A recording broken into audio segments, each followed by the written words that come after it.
இது உங்கள் top news சேனலின் ஆன்மீக நேரம். டாப் நியூஸ் சேனலை சப்ஸ்கிரைப் பண்ணாதவங்க மறக்காம கீழே இருக்க ரெட் கலர் பட்டனை பிரஸ் பண்ணி சப்ஸ்கிரைப் பண்ணுங்க. மேலும் செய்திகளை உடனுக்குடன் அறிய பக்கத்தில் இருக்க பெல் பட்டனை பிரஸ் பண்ணுங்க.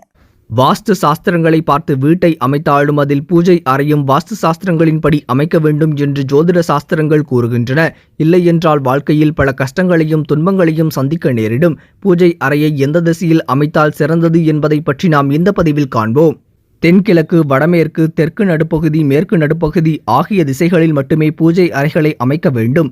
ஏனென்றால் இந்த திசைகளில் வைக்கப்படும் பூஜை அறைகளினால் மட்டுமே நன்மைகளும் நேர்மறை எண்ணங்களும் அதிகமாக உண்டாகும்.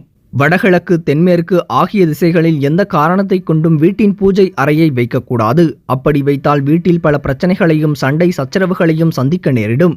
தவறான திசையில் வீட்டின் பூஜை அறை அமைப்பதன் மூலமாக ஏற்படும் தீமைகள் என்னவென்றால், ஆண்கள் நல்ல வேலைக்கு போக முடியாத நிலை ஏற்படும். சில சமயங்களில் வேலை அமையாமல் கூட போகலாம். குடும்ப உறவான தந்தை மகன் மற்றும் கணவன் மனைவி உறவுகளுக்கிடையே அடிக்கடி சண்டை சச்சரவு பிரிவினை ஏற்படலாம். குடும்பத்தில் உள்ளவர்களுக்கு உடல்நல கோளாறுகள், விபத்துகள், வியாபார நஷ்டம், கடன் சுமை ஆகியவை ஏற்படும். எனவே வீட்டின் பூஜை அறையை சரியான திசையில் அமைத்து மகிழ்ச்சியோடு வாழுங்கள். இந்த தகவல் உங்களுக்கு பிடிச்சிருந்தா லைக் பண்ணுங்க, கமெண்ட் பண்ணுங்க. மறக்காம கீழே இருக்க ரெட் கலர் சப்ஸ்கிரைப் பட்டனை பிரஸ் பண்ணி டாப் நியூஸ் சேனலுக்கு சப்ஸ்கிரைப் பண்ணுங்க. நன்றி.